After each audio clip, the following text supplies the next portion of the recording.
everyone, welcome back to my channel. I hope you all are doing good and I hope you are having a lot of fun with these daily exercise videos. So today, what are we going to learn? Till now, we saw what are patterns. How do you frame a pattern? And we also framed a very simple pattern and we tried that in Akara, both in ascending and descending fashion, right? Now let's pause here for a moment with patterns and let's go back to our basics. And what is our basic and the very first note that we learn in Carnatic or Hindustani music? It is the note Sa.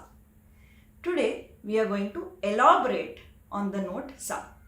So before we get into our today's lesson, let's set our Shruti box in the scale A and then let's get into the video. So this is our scale A, right? And where is our note Sa? How do we hold to our note Sa? Sa.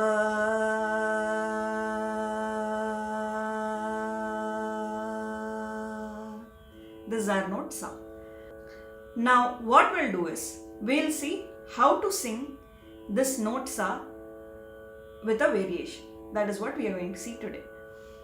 I have already mentioned about this technique in one of my other video, but that was a very brief explanation.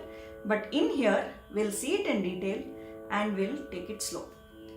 Now, we know where our note Sa is, right? Sa.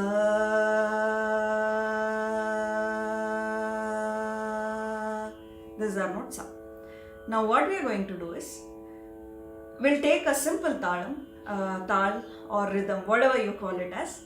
We'll take 8 counts. 1, 2, 3, 4, 5, 6, 7, 8. So this is going to be our count.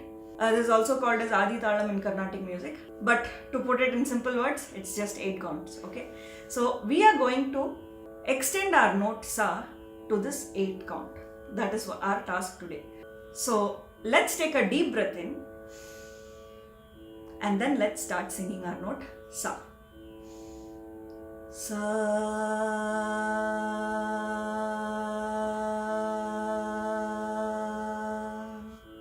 Let's try again. Sa.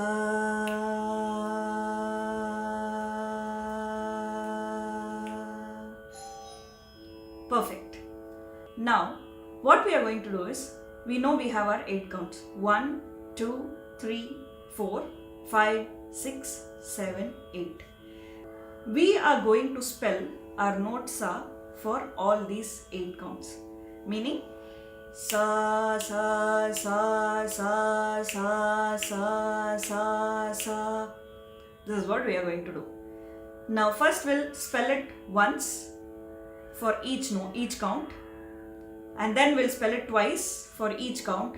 Then thrice for each count. Then 4 times for each count. So that's what we are going to do today. Okay. It's very interesting technique and a very, very powerful technique. And it sounds a little funny also when you sing it. But you don't have to stop even if it sounds odd or weird or funny. You just keep continuing because you don't know what kind of magic this exercise will do for your voice. So let's start off with the first one. Spelling our note Sa once for each count. Sa, Sa, Sa, Sa, Sa, Sa, Sa, Sa. Let's try it once more. Sa, Sa, Sa, Sa, Sa, Sa, Sa, Sa. Beautiful. Now, the next thing that we'll do is spell our note twice for each count. Sa, Sa, Sa, Sa, Sa, Sa. Like that. Okay? Let's start. Take a deep breath in before you start off singing with this because this needs a lot of breath control, okay? So you will lose your breath by the time you reach the 4th count. So it's always good to take a deep breath in before you start this exercise. Sa, Sa, Sa, Sa, Sa, Sa, Sa, Sa, Sa, Sa, Sa, Sa, Sa, Sa, Sa, Sa. Perfect. Let's try it once more. Sa, Sa, Sa, Sa, Sa, Sa, Sa, Sa, Sa, Sa, Sa, Sa, Sa, Sa, Sa, Sa. Perfect. Now here it gets more interesting, where we are going to spell our note Sa thrice, which is also called as Tishram. So how is it going to sound? Let's try for like first 4 counts.